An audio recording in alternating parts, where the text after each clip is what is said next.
Hey guys, it's Sky from theScore eSports, and today I'm with Team Liquid's Dardoch. Now, I want to ask about your emotional state last week. I know you guys went 0-2.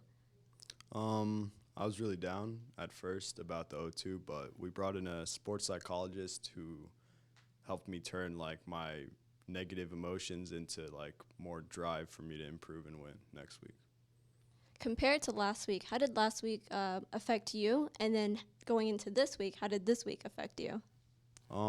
Well, our expectations last week were to have an easy game against Equifox, and then we had a sort of like we were hiding the Udyr pick so that we could just like kind of cheese Immortals and get a first game off them, but it didn't really work out that way. I want to ask about Equifox. I know that they're going on a 4-game winning streak. What are your thoughts of them so far? Because I know that they brought in their official roster. I think Equifox's official roster is pretty good. Like, I think Hard is a really good jungler, like a really good rookie jungler that is NA talent as well. Froggen is like the veteran, and KFO is a really talented Korean top laner. I'm not sure how his like communication works with the team because he streams only like when he streams it's only in Korean, but I'm pretty like he looks like he communicates well and like understands what they're doing as a team. Now, I want to talk about you specifically. I know you were, having a hard time emotionally. Now that you guys brought in Weldon working with you guys this week, what does he bring in to the table? He's been like sort of teaching me that like the emotions are gonna stay, but how I can like it doesn't matter what I feel on the inside. It matters what I show on the outside to where I can like tilt, but not tilt my team by like showing that I'm like upset or getting distracted or anything. I want to talk on a broader spectrum. I want to talk about Team Liquid. How does Weldon fix or help Team Liquid?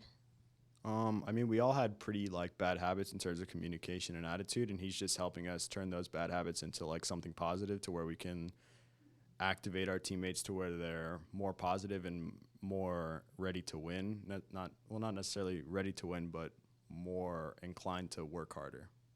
Now, I want to ask about Team Liquid as a whole. I know that you guys were sort of a little not happy with the way you guys were playing. I remember, early in the week, you guys were saying you were unhappy. I know you were unhappy, and Phoenix also said that as well. Is that a good perspective to have, or do you always have to be optimistic to be successful? Well, that's like one of the main things Weldon's teaching us to like not live in the past and always look at the present and then look at the future. So we had a really bad habit, at least me and Sam did, about like talking to each other like on one-on-one after like LCS games we lost. We're like, damn, we should have won that game, or we could have done this better and this better. But Weldon's teaching us to like look at the mistakes, like recognize that they're there, and then just move on and see how we can improve in the present and the future. Now, I know the playoffs are getting a lot closer now. I know you guys are sort of in limbo of who's going to make it to the playoffs. Who do you think would be a difficult team to beat off? I think the only difficult team for us right now is Immortals. And why is that?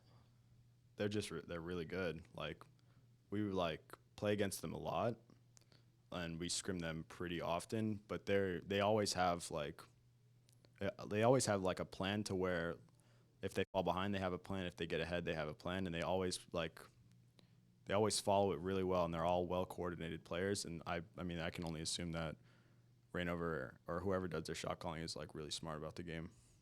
All right, I want to thank you so much for the interview. Good luck tomorrow with TSM, and I want to thank you guys for tuning in. We'll see you guys later.